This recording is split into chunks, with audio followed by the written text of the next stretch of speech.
Bonjour, c'est Emmanuel du site expérienceimmobilière.com, le site entièrement consacré à la location saisonnière et à l'investissement immobilier. Aujourd'hui, nous allons voir comment monter un dossier de financement en béton pour l'achat de votre projet immobilier. Alors, j'ai le plaisir d'accueillir aujourd'hui Caroline Guérizec qui travaille chez vousfinancer.com, qui est mon courtier sur ma dernière opération et qui va tout nous dire, qui va nous dévoiler tous les secrets des courtiers pour monter des projets de financement de biens immobiliers.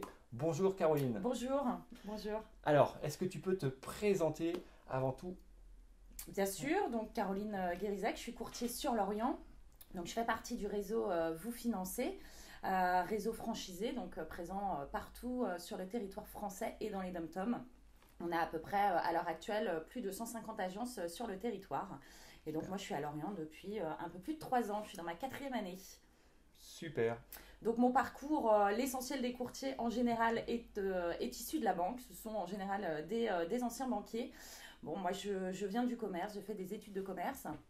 Et puis j'ai été commerciale pure pour Philippe Maurice à l'époque. Je me suis dirigée ensuite ouais, D'accord, bon. vers l'immobilier. Dans le neuf, ce qu'on appelle un petit peu vulgairement la défiscalisation. Et ça m'a amené tranquillement vers le courtage puisque j'ai commencé à essayer d'avoir un œil sur le financement de mes clients qui achetaient des appartements et pour éviter justement de les lâcher chez le banquier, ce qui nous faisait parfois perdre des affaires. Donc c'est ce qui m'a amené au métier de courtier. D'accord. Et moi, dans ma tête, en fait, tous les courtiers étaient des anciens de la banque et en fait, non, pas du tout. Non, alors Pas il y en a forcément. beaucoup parce que je pense que les banquiers, aujourd'hui c'est un travail qui est peut-être un peu moins sexy, si vous me permettez, Ouais, si tu me avec, permets, qu'avant. Et ils vont chercher un petit peu de liberté, ils connaissent les rouages, mm. donc c'est quelque chose qui est peut-être un petit peu plus facile pour eux. Maintenant, non, c'est pas des anciens banquiers. Pour D'accord. être courtier, il faut quand même obtenir une certification en suivant une formation. Et on devient à ce moment-là IOBSP, donc Bien, intermédiaire en opération de banque et services de paiement. bien sûr. Ça nous permet d'être immatriculé à l'ORIAS et c'est quelque chose qui est obligatoire aujourd'hui pour pouvoir exercer cette profession. D'accord. Ouais. Ouais. Ok, très bien. Alors, un courtier, comment ça fonctionne? Une agence de courtage? Alors, Explique-nous tout. comment ça fonctionne? Un courtier, qu'il soit indépendant, franchisé, qu'il soit mandataire, qu'il Mm. soit salarié, il doit pouvoir signer des conventions avec les banques au national et en local. Ces conventions vont en gros définir les rapports entre les banques et les courtiers. Donc les rapports, c'est quoi? Ça va être la reconnaissance du statut d'apporteur, donc c'est-à-dire que j'accepte que le courtier me transmette un dossier pour un client. Ça va statuer aussi peut-être sur quelques règles de négociation, des frais de dossier plafonnés, et ça va bien sûr statuer sur la rémunération entre les structures, puisque c'est la banque qui rémunère le courtier. Alors, est-ce qu'on peut parler de chiffres? Est-ce que tu On peux peut nous... parler de chiffres. Alors la banque rémunère le courtier, et je voudrais faire quand même un focus sur, en aucun cas la somme que la banque paye est provisionnée sur le prêt. Tu comprends? C'est Ouais, pas le ouais. client à un moment sur son prêt, c'est la banque qui le paye. Alors elle le paye en échange de quoi? Bah, de l'apport du client, de l'apport de l'affaire. Elle va le payer parce que ça va être le courtier qui va analyser, qui va monter le dossier, donc qui va passer les heures à travailler Ouais. sur le dossier, qui va être l'interlocuteur principal du client et qui va le suivre jusqu'à chez le notaire. Généralement, la rémunération, elle est d'1% du montant financé. D'accord, donc ça, Genre, c'est la banque qui va te qui rémunérer, va toi, rémunérer en directement. échange, voilà, en Ok. gros, du travail qu'elle ne fait pas et pourtant du client qu'elle récupère. Donc ça, c'est que pour vousfinancer.com ou toutes les Non, agences en général, c'est ça. Alors, je dis bien en D'accord. général, on va prendre un exemple. J'emprunte 150 000, la banque va payer le courtier 1 500 euros. Maintenant, la banque va différencier certaines choses. Si l'emprunteur était client déjà de cette banque ou s'il était prospect. D'accord. S'il était client, elle va avoir tendance à vouloir un petit peu moins le payer, D'accord. puisqu'elle va se dire qu'elle aurait déjà eu sa chance à le traiter en direct. Ok. Il va aussi y avoir des plafonds. Quelqu'un qui emprunte 800 000, la banque ne va pas le payer 8 000 euros, le courtier. Il va y avoir des plafonds à la hausse comme à la baisse. Et il va y avoir des prêts qui ne vont pas être rémunérés, comme le prêt à taux zéro, dans la plupart des cas, les prêts externes pour sans logement, etc. Donc, on va dire que c'est 1%, c'est ce qu'on dit. Dans la réalité, c'est pas tout à fait ça. Ok.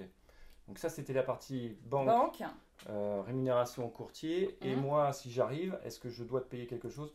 Moi, je sais que lors de notre dernière opération et la première, En fait, je n'avais rien payé Oui. parce qu'il y avait une convention entre l'agent immobilier et l'entreprise de courtage. Oui. Je ne le savais pas, donc j'ai rien payé. Mais autrement, quel est le montant moyen qu'un client doit payer à là l'agence de encore, courtage? on va rester dans le général puisque chaque courtier fait comme il veut. D'accord, ça se négocie. Alors, ça se négocie. Chaque courtier, on va dire, chaque agence de courtage a une politique. Okay. En général, de la même façon, c'est 1 à 1,5% du montant financé. Okay. Que le courtier demande en honoraires. Donc là, c'est bien des honoraires. C'est écrit sur un mandat. Donc avant même de commencer les démarches, le client a accepté ce montant-là puisqu'il a signé un mandat. Ce montant n'est dû que si le dossier est finalisé. Si on ne trouve pas de solution ou si le client ne valide pas une des propositions qu'on lui a trouvées, le client ne paiera rien. Donc on va dire que c'est 1 à 1,5. C'est vrai que toi, tu as bénéficié d'un service gratuit parce qu'on a un partenariat effectivement privilégié avec cet agent immobilier. Nous, à Lorient, on a un fonctionnement différent. On prend un forfait qui est de 850 €, peu importe le montant financé. C'est pareil, c'est une politique interne. Parce qu'on se dit qu'entre financer 100 000 ou 500 000, il n'y a pas forcément plus de travail. Donc pourquoi il y en a un qui paierait 1 000 ou 5 000 ? Voilà, bon ça après c'est propre à Lorient, Quimper et Vannes. Il y a un forfait et évidemment on peut l'intégrer dans son prêt immobilier global. C'est pas un chèque comme ça, c'est pas une avance, c'est pas votre épargne qui va partir directement. Alors non, dans la plupart des cas non, c'est mis dans le prêt. Après certaines banques ne financent qu'à 100% les opérations immobilières et pas à 110. Ça existe encore ça. Ouais, donc ça veut dire que tout ce qui est frais de notaire, frais de garantie, frais de dossier, honoraires de courtage vont devoir être apportés. Donc par la trésorerie personnelle. Et ça, pour partir là-dessus, est-ce que c'est des politiques nationales, ça, ou c'est des politiques locales au niveau des banques ? Alors, il y a des banques locales et il y a des banques nationales. Donc certaines, je pense à la Banque Postale par exemple, ne fera pas un prêt s'il n'y a pas d'apport. Sauf si on rentre vraiment dans certaines cases et dans un prêt qu'elle distribue. Voilà. Après, oui, les politiques sont locales. Pour un crédit agricole, si j'interroge le crédit agricole 56 ou 29, c'est deux politiques totalement indépendantes. Ce ne sera pas les mêmes taux, ce ne sera pas les mêmes frais de dossier, ce ne sera peut-être même pas le même système de garantie. Tout dépend de la structure en elle-même de la banque. Est-ce qu'elle est départementale, régionale, nationale ? Est-ce que les conventions sont les mêmes ? D'accord, ok. Alors, est-ce que tu peux nous expliquer pourquoi passer par un courtier ? Par un courtier, je peux l'expliquer, tu pourrais le faire aussi, tu as fait appel à mes services. D'ailleurs, je regrette de ne pas avoir fait appel à un courtier avant en fait. Voilà. Pour des raisons diverses et variées, voilà, c'était plus simple de passer en direct avec ma banque. J'avais pas envie de m'embêter, etc. Mais en fait, à partir du moment où c'est simple, c'est pas là où on gagne de l'argent. Au contraire, il vaut mieux aller sortir un peu de chez soi, aller rencontrer d'autres personnes. Et en fait, bien évidemment, un courtier va être d'un grand secours et puis va avoir des taux beaucoup plus intéressants que vous dans votre propre banque. Enfin, c'est ce que tu vas nous expliquer. C'est ce que je vais expliquer, mais tu as raison de le dire. Souvent, les emprunteurs croient que le courtier va leur faire changer de banque. Et ça, c'est une idée complètement reçue. Le courtier, par déontologie, va interroger la banque du client. C'est logique. Elle doit être dans la course. Et ça permet en plus un gros travail de négociation, puisque si on obtient mieux ailleurs, on va pouvoir relancer la propre banque du client pour qu'elle s'aligne, en lui disant, c'est clair, j'ai mieux. Si tu t'alignes pas, tu perds ton client. Donc c'est un élément hyper important et il ne faut pas croire que le courtier va automatiquement faire changer de banque. Je ne sais plus dans ton cas. En fait, dans mon cas, tu avais sollicité deux banques qui étaient mes deux banques. Tu as présenté les deux dossiers dans mes banques. Moi, j'étais un peu scié. Je pensais que c'était que tu allais taper sur d'autres banques. Et en fait, non, pas du tout.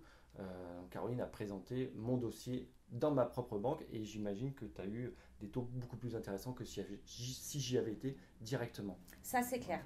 C'est clair, le gain du courtier, il y en a plusieurs et puis il n'est pas facile à quantifier en termes de chiffres. Il y a déjà un gain de temps. En un rendez-vous unique avec un courtier, on va analyser la situation, on va réaliser des simulations, des plans de financement, analyser si le projet il est viable ou pas, il est cohérent ou pas. On va pouvoir faire signer le mandat, récupérer toutes les pièces, ce qui veut dire qu'à l'issue du rendez-vous, nous on a encore quelques heures de travail derrière pour tout le monter, le dossier peut partir dans 5 ou 6 établissements bancaires et sous 15 jours, on a des propos concrètes, on a pu les mettre en concurrence, vraiment on a un travail terminé. Si on le compare avec quelqu'un qui voudrait lui-même faire ce travail, prendre son téléphone et caler 5 ou 6 rendez-vous avec des banques différentes tout en travaillant, donc des rendez-vous le soir, mais la banque est fermée le samedi, le gain de temps, il est énorme. Il est énorme. Après, il y a aussi l'efficacité, c'est-à-dire que tout le monde n'est pas capable, n'a pas la volonté ou l'envie d'aller défendre son propre dossier. Ça veut dire, je pars avec mon dossier sous le bras et en gros, il faut que je me vende au banquier parce qu'avant de vendre le projet, c'est le client qui doit se vendre. Et tout le monde n'est pas en mesure de le faire. Le courtier, il va savoir, c'est quand même un professionnel du crédit, il va savoir à qui présenter le dossier, comment, les choses à mettre en avant, peut-être les choses à moins mettre en avant pour que le dossier passe.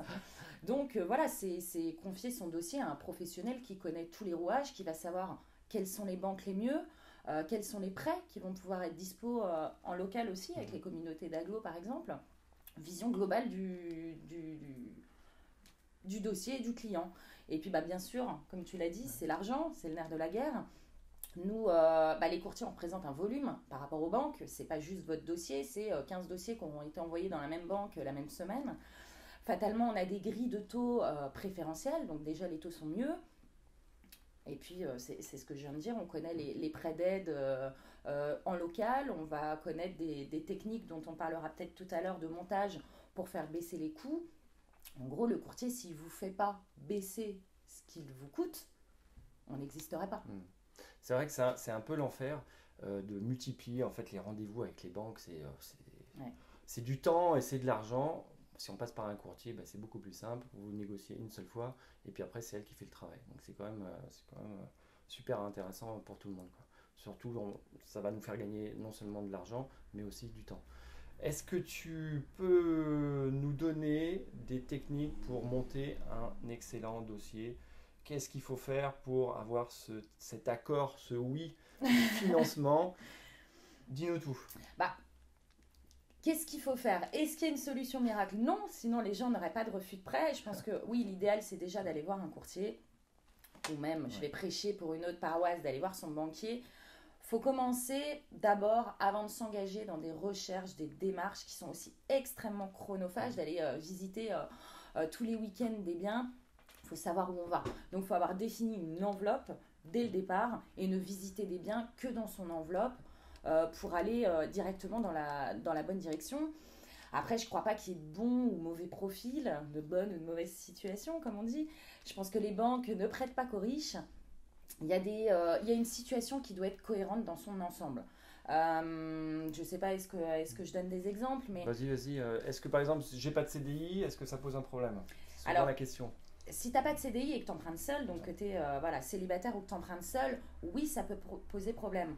Après, le mois dernier, il y a des choses qui sont différentes. Une femme ou un homme qui est CDD, peut-être dans ce qu'on va appeler le secteur médical, aide-soignante, infirmière, etc., c'est-à-dire des professions où il y a beaucoup de demandes, ça va quasiment être considéré comme des CDI, parce qu'aujourd'hui, les hôpitaux donnent plus de CDI, mais les clients, ils travaillent pendant des années. Quelqu'un qui est en CDD depuis plus de 3 ans, quelqu'un qui est intérimaire depuis plus de 3 ans et qui a des revenus récurrents, c'est-à-dire qu'il va montrer à la banque quand même qu'il est bosseur et que c'est pas 3 jours de boulot et 15 jours d'arrêt, oui, il va pouvoir emprunter.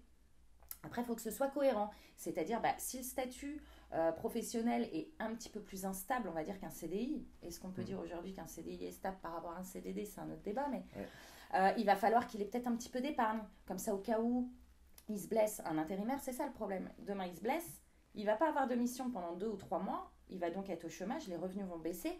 S'il n'a pas un petit peu d'épargne de côté pour montrer à la banque qu'il peut faire face à une problématique, la banque va être un peu frileuse.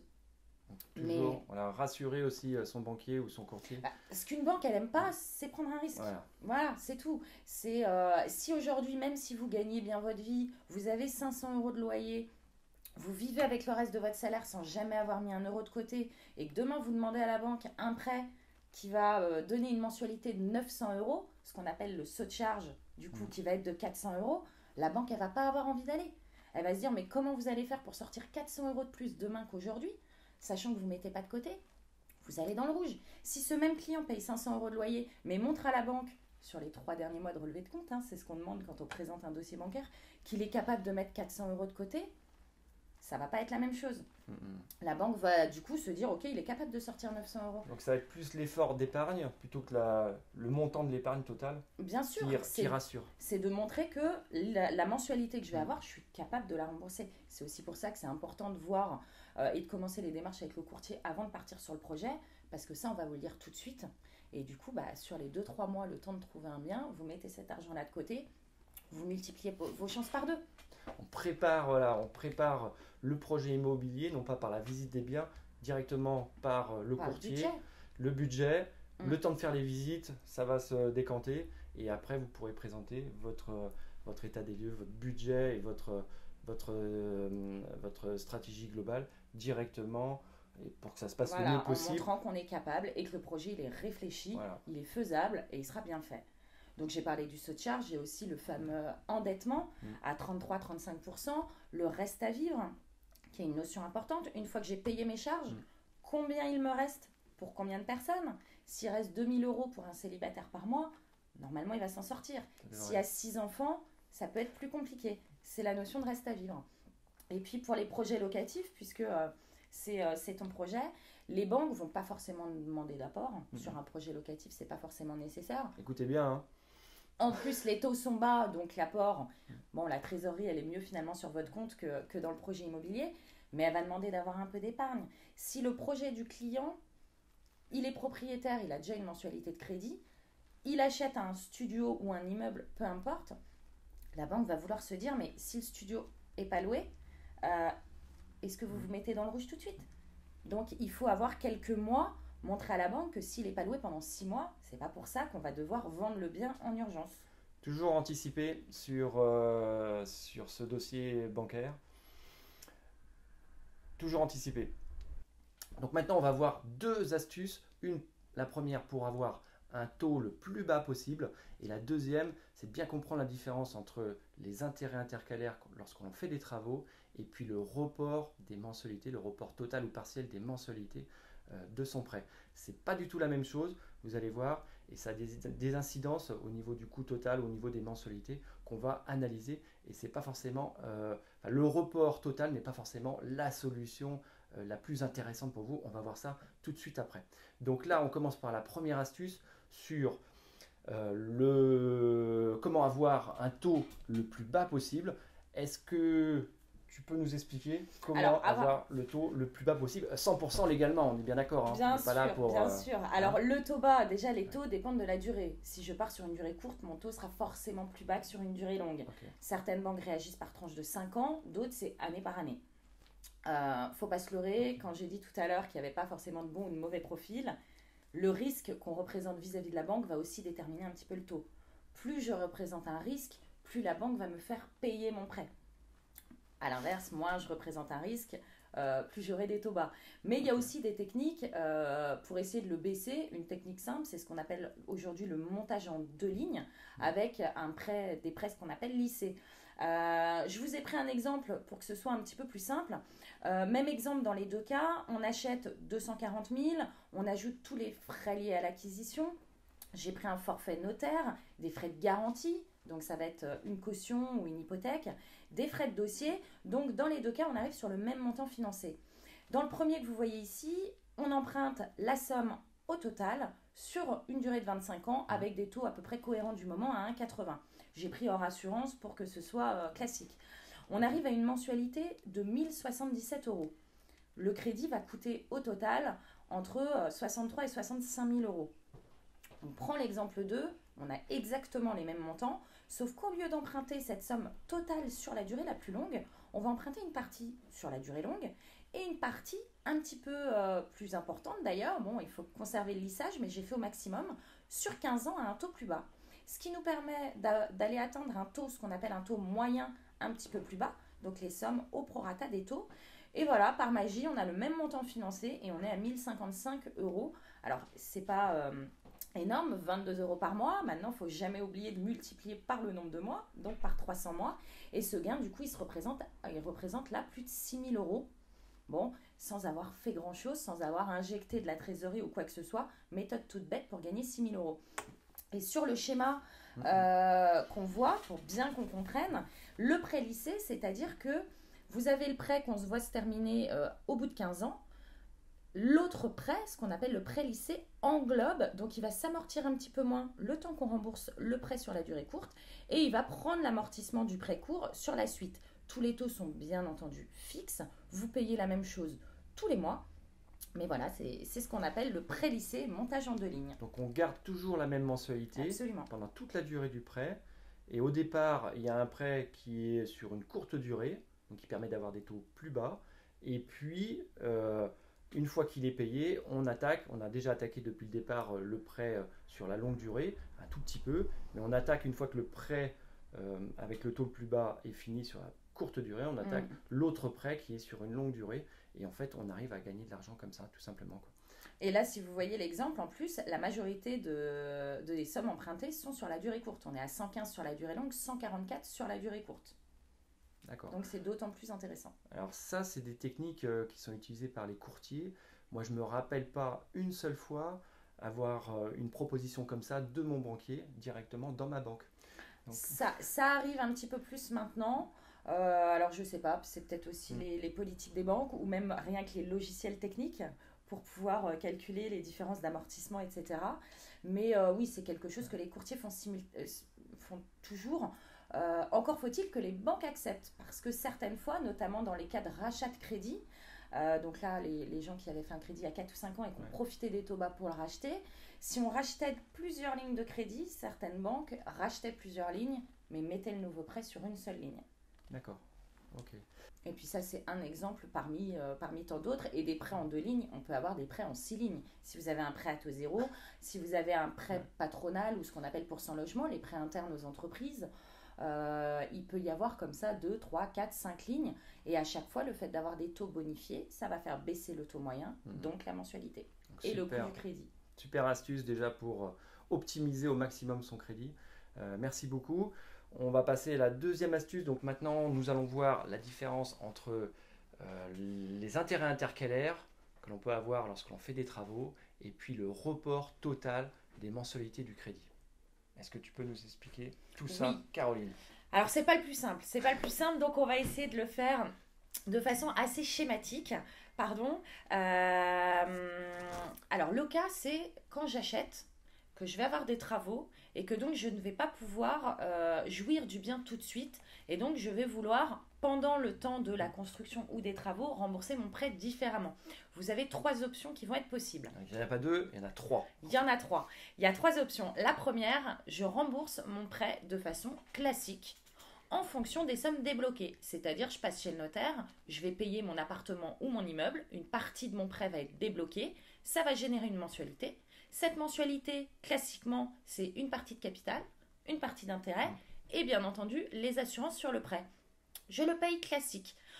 2 mois après, j'ai un déblocage de fonds pour lancer ma première phase de travaux. Vu que je vais avoir plus d'argent débloqué sur mon prêt, ma mensualité va augmenter d'autant. De la même façon, je continue de rembourser, etc., jusqu'au moment où mes travaux seront finis et mon prêt sera débloqué. Qu'est-ce qui se passe dans ces cas-là ? J'ai payé tous mes intérêts, je ne suis donc redevable de rien, et j'ai commencé à rembourser mon capital, donc mon prêt est déjà plus petit que ce qu'il était au départ. Si je suis partie sur 20 ans de crédit, il ne m'en reste plus que 19, puisque j'ai remboursé mon prêt classiquement. Très bien. Ça paraît clair ? Parfait. Parfait. La deuxième option, je ne peux pas payer mon prêt ou je ne le souhaite pas parce que c'est quand même des mensualités qui viennent s'ajouter à notre vie, donc aux charges que nous avons déjà. À ce moment-là, je vais choisir de différer le capital. Je ne vais payer que les intérêts qui sont dus. C'est ce qu'on appelle les intérêts intercalaires. Les intérêts intercalaires. De la même façon que la mensualité, ces intérêts vont augmenter au fur et à mesure des déblocages de fonds. Je passe chez le notaire, je ne paye pas mon capital, mais je vais payer mes intérêts plus mes assurances. 2 mois après, je débloque 20 000 euros de plus, la mensualité augmente, je diffère toujours mon capital, mais je paye mes intérêts qui du coup ont augmenté. Au fur et à mesure, dans ces cas-là, le prêt, au moment de la livraison du bien, il fait exactement le même montant que ce qui était prévu, puisque nous n'avons pas remboursé de capital dessus. Et nous avons payé tous nos intérêts, donc nous sommes à jour. Le prêt démarre sur la mensualité qu'on avait prévue. Voilà, c'est surtout utilisé lorsque vous avez des travaux à faire, par exemple pendant une année. Ça permet de payer des intérêts que sur les sommes que vous avez débloquées. Voilà, donc par contre, ça veut dire quand même qu'il faut payer une certaine mensualité. Il n'y a pas que les assurances, il y a un petit peu d'intérêt également. Et ça, c'est des intérêts, évidemment, c'est perdu. C'est-à-dire que vous les donnez à la banque, ça, c'est pas du capital, hein. Mais ça permet de ne pas payer entièrement la mensualité de votre prêt futur. Mais tu fais bien de dire que c'est quand même de l'argent perdu, puisque tous les mois, en gros, on paye la banque parce qu'elle nous a donné de l'argent et qu'on ne le lui rembourse pas. Et c'est là que dans ces cas-là, avoir un calendrier de travaux assez bien calé, ça peut faire gagner beaucoup. Et peut-être même plus qu'une négociation de taux. Il y a beaucoup à perdre, à traîner dans les travaux à ce moment-là. Voilà. Donc ça, c'était la deuxième technique, les intérêts intercalaires. Et la troisième technique qui est le report total des mensualités, des ans de mensualité, du capital et des intérêts pendant la durée des travaux, par exemple. Alors là, du coup, troisième option, je ne veux ou je ne peux pas faire face à une mensualité tant que, par exemple, mon bien n'est pas mis en location et qu'il ne me rapporte pas d'argent. Donc, je vais décider de ne pas rembourser mon capital et de ne pas rembourser mes intérêts non plus. Alors, vos assurances, elles seront dues puisque l'argent, il est là, donc vous devez être assuré dessus et vous les payez. Ce qui va se passer du coup, c'est que tous les intérêts que vous devriez payer tous les mois et que vous ne payez pas vont être cumulés, vont s'ajouter au moment de la livraison du bien. Donc, le prêt fera le montant qu'on avait déterminé au départ puisque nous avons différé le capital et puisque nous n'avons pas payé les intérêts non plus, les intérêts vont venir s'ajouter à cette enveloppe-là. Si on reprend l'exemple tout à l'heure, de 260 000, on va peut-être avoir 4 000 euros d'intérêts qui vont être générés sur l'année ou sur les 18 mois de travaux. En fait, notre prêt fera 264 000. Et dans cette somme-là, il y aura bien nos 3 ou 4 000 euros d'intérêts purs qui ont été rajoutés. La problématique, c'est que ce prêt, il va être soumis à intérêt. Donc, ça veut dire que ces 4 000 euros qui sont déjà des intérêts purs vont être soumis à un 60 ou à un 80 de taux. Et c'est ce qu'on appelle payer des intérêts sur des intérêts. C'est clairement le choix le plus coûteux des trois. Voilà, alors c'est vrai que c'est intéressant pour se créer le maximum de trésorerie, pour avoir le moins de mensualité à payer pendant 1 an, 2 ans ou 3 ans. Mais il y a un coût quand même qui est relativement important parce qu'on va gonfler en fait son enveloppe de crédit et on va payer ça après pendant toute la durée du crédit. Donc c'est des stratégies qui sont différentes. Il y en a une, c'est plus pour se créer de la trésorerie à court terme et puis après on verra bien. Et il y en a une autre, plutôt une stratégie où vous allez payer moins d'intérêts, vous allez payer un crédit qui sera moins important, mais il va falloir avancer un peu plus de cash pendant toute la durée des travaux. Voilà. Des travaux, absolument. Ça paraît clair ? Ça me va très bien. Parfait. Écoute, c'est parfait. Est-ce que tu as une dernière astuce ? Un dernier petit truc pour nos lecteurs l'astuce, ce serait demain, si vous êtes malade, vous allez voir votre médecin. Si vous avez une opération immobilière, il faut aller voir son courtier. Le rendez-vous avec le courtier, il est gratuit. Tant que vous ne le mandatez pas pour s'occuper de votre dossier et que vous ne finalisez pas le dossier avec lui, vous ne payez rien. Il ne faut absolument pas s'en priver. Le gain sera bien supérieur de toute façon au coût. Et oui, c'est une opération immobilière. Il faut aller voir un professionnel de l'immobilier et un professionnel du financement. Voilà, c'est tout simple. Il n'y a pas de mauvaise surprise. Au contraire, ça peut que vous faire gagner du temps et de l'argent. Donc, je remettrai les coordonnées de vousfinancer.com. Avec plaisir. Agence de Lorient, Caroline Guérizec. Merci encore Merci à toi. Pour ce petit point sur comment monter un bon dossier de financement lors de vos achats, vos investissements immobiliers. Encore merci infiniment et puis je vous dis à très bientôt pour de nouvelles vidéos. N'hésitez pas à télécharger mes 2 guides gratuits sur la location saisonnière et sur l'investissement immobilier. Je mettrai tout dans la description juste en dessous de cette vidéo. Je vous dis à très bientôt. Ciao, bye bye. Merci beaucoup. Au revoir. Au revoir.